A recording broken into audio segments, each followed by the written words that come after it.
Drop it.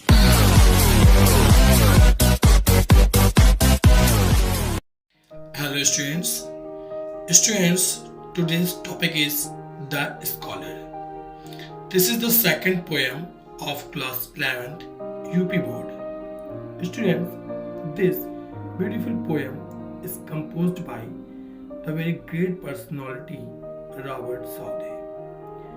Students, Robert Southey was born 12 August 1774, Bristol, United Kingdom, and he was dead on 21st March 1843, London, United Kingdom. Students, in this poem, the poet Robert Southey is mentioning about the poet that he is in a library and he can see all things that was held around him. Students, now let's start the poem in Hindi explanation. Okay, let's start. तो students, इस poem में कवि Robert सौदे ने हमें वो चीजें बताई हैं जो कि हम गहराई से नहीं सोच सकते, जिनको हम समझने का प्रयास भी नहीं करते। उन्होंने बताया है कि हमारे जीवन में हमारा सच्चा साथी कौन होता है। उन्होंने बताया हमारा सच्चा साथी सिर्फ और सिर्फ हमारा ज्ञान ही होता है। यानी जब सभी हमारा साथ छोड़ देते हैं, जब सभी कुछ चला जाता है, हमारा ज्ञान हमारे साथ आता है। और उन्होंने बताया कि वो एक पुस्तकालय में बैठे हुए हैं और चारों ओर पुस्तकें रखी हुई हैं। तो कवि कहते हैं कि वो जहां भी देखते हैं उनको सिर्फ और सिर्फ किताबें ही मिलती हैं, मगर ये किताबें कोई साधारण किताबें नहीं है। ये वो किताबें हैं जो कवि ने पढ़ी हैं, जो हमारे रॉबर्ट साउदे ने पढ़ी हैं, और पुराने मृतक यानी मर चुके लेखक और कवियों के द्वारा ये रचित हुई हैं। These all books which are held in library are composed by old and dead poets and writers. Students, उन्होंने बताया वो इन किताबों को रोज पढ़ते हैं, इनसे ज्ञान लेते हैं, इनसे शिक्षा लेते हैं, और इसमें जो कवियों ने गलतियां की हैं वो उन्हें कभी स्वीकार नहीं करते, लेकिन जो कवियों ने अच्छी बातें बताई हैं वो इन्हें रोज पढ़ते हैं। तो आइए स्टूडेंट्स पढ़ते हैं। My days among the dead are past. Around me I behold.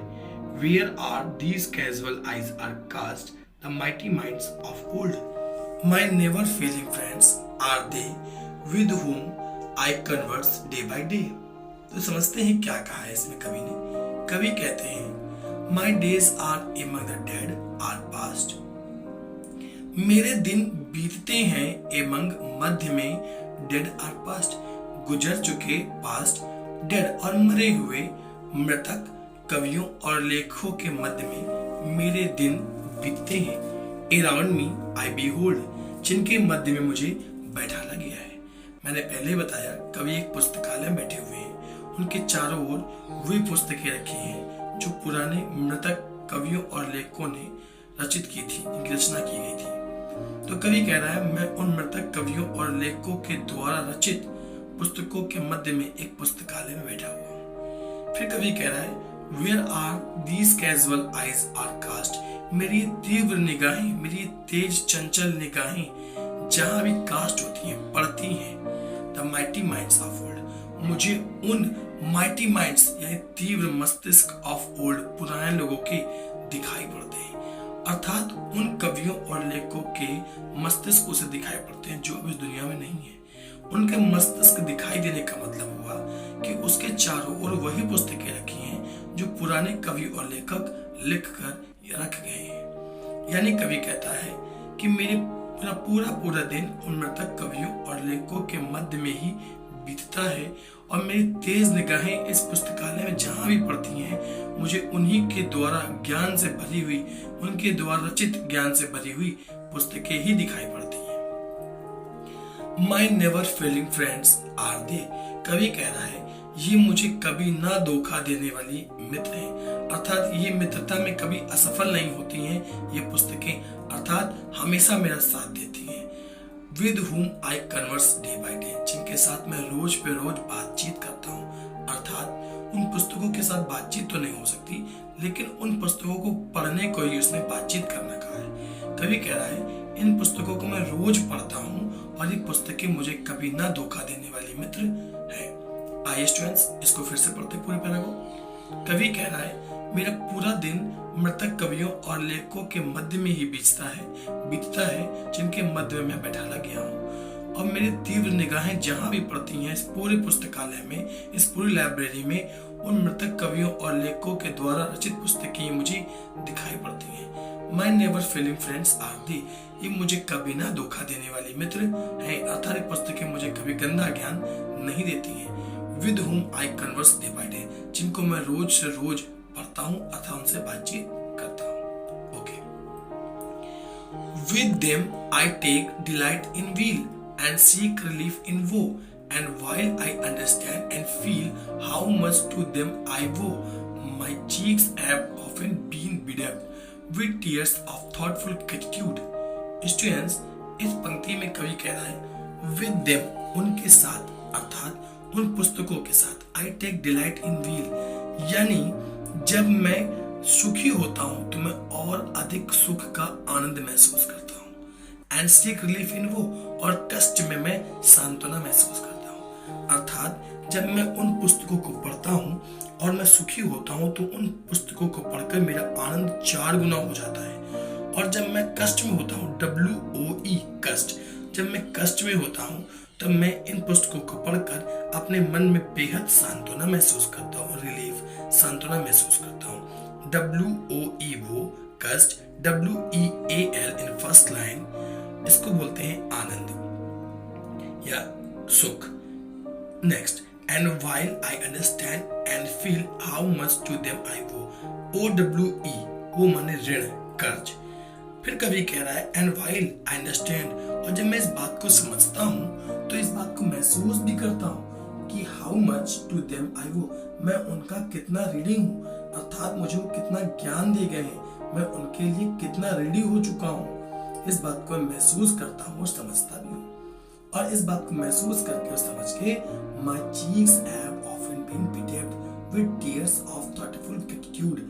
Thoughtful gratitude मतलब कृतज्ञता, विचारों से कृतज्ञ होकर, और मैं इस तरह के विचारों से कृतज्ञ हो जाता हूँ, और इस तरह से विचारों से कृतज्ञ होकर मेरे गाल पूरी तरह आंसुओं से भीग जाते हैं। कवि कह रहा है जब मैं इस बात को महसूस करता हूँ, समझता हूँ कि मैं उनका कितना ऋणी हूँ, जो कि अपने सुख में उनकी पुस्तकों को पढ़कर आनंद महसूस करता हूँ, अपने दुख में उनकी पुस्तकों को पढ़कर सांत्वना महसूस करता हूँ। ये बात समझकर और महसूस करके मैं ये बात समझता हूँ कि मैं उनका कितना रेडी हूँ, और इसी भावना से, इसी थॉटफुल ग्रेटिट्यूड, इसी विचारों से कृतज्ञ होकर मेरे गाल पूरी तरह से आंसुओं से भीग जाते हैं, भीग जाते हैं। Okay students, next, my thoughts are with the dead, with them I live in long past years, their virtues love, their faults condemn, partake their hopes and fears, and from their lessons seek and find instruction with an humble mind. इसमें कवि कह रहा है कि my thoughts are with it, यानी कि जो मेरे विचार हैं उन मृतक कवियों और लेखकों के साथ हैं। अर्थात जिस तरह के उन कवियों और लेखकों के विचार थे वैसे ही मेरे विचार हैं। With them I live long past years, मैं बहुत लंबे समय से उनके साथ ही यात्रा कर रहा हूँ। अर्थात जो वो करते आए हैं मैं उनको मानता हुआ आया हूँ। Their virtues love, मैं उनके गुणों को प्रेम करता हूँ। Their faults condemned, और उनकी जो गलतियां हैं मैं उनको नकार देता हूँ। अर्थात जब मैं उनकी पुस्तकों को पढ़ता हूँ तो मैं उनकी गलतियों को नकार देता हूँ, और उनके जो गुण हैं, अच्छे गुण हैं, उनको मैं स्वीकार कर लेता हूँ। Partake their hopes and fears, मैं उनकी आशाओं में, उनके भय में हिस्सेदारी करता हूँ। अर्थात जो उनकी आशाएं हैं वही आशाओं को मैं भी रखता हूँ। जिस चीजों से वो डरते थे उन चीजों से मैं भी अपना भय को बरकरार रखता हूँ।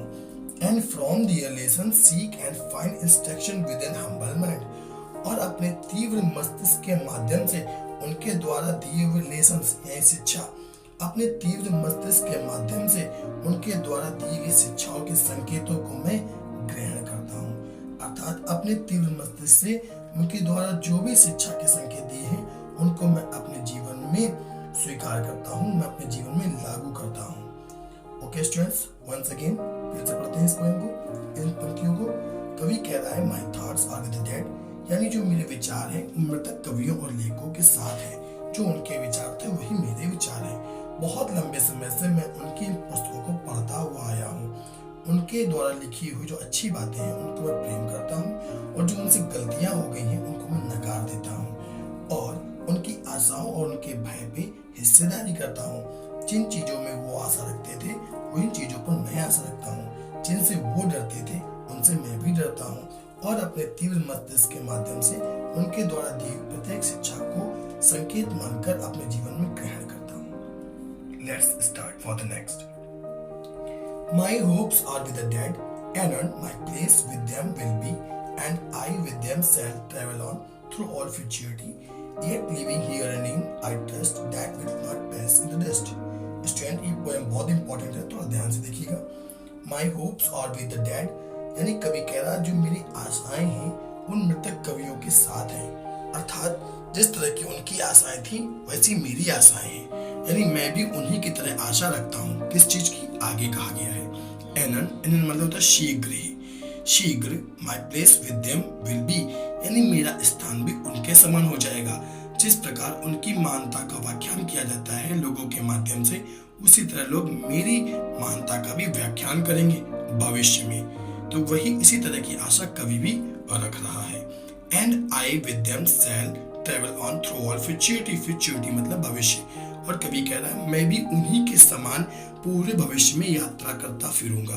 अर्थात जिस प्रकार उनकी पुस्तकें छपी हैं, लोग उन्हें जानते हैं, उनको पढ़ते हैं उनकी पुस्तकों के माध्यम से, उसी प्रकार लोग मुझे भी मेरी पुस्तकों के माध्यम से पढ़ेंगे, और भविष्य में भी उन्हीं की भली बात जाना जाऊंगा।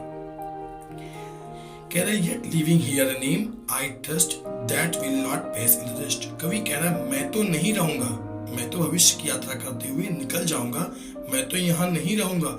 yet living here a name, फिर भी यहाँ पर अपना एक नाम छोड़ जाऊंगा। उन्हीं की भांति मृतक कवियों और लेखकों की भांति मैं यहाँ अपना एक नाम छोड़ जाऊंगा। I trust, और मैं इस बात पे यकीन करता हूँ, मुझे भरोसा है that will not pass in the dust, कि मेरा वो नाम मिट्टी में नहीं मिलेगा। पेरिस मिलना, डस्ट मिट्टी, कि मेरा नाम मिट्टी में नहीं मिलेगा।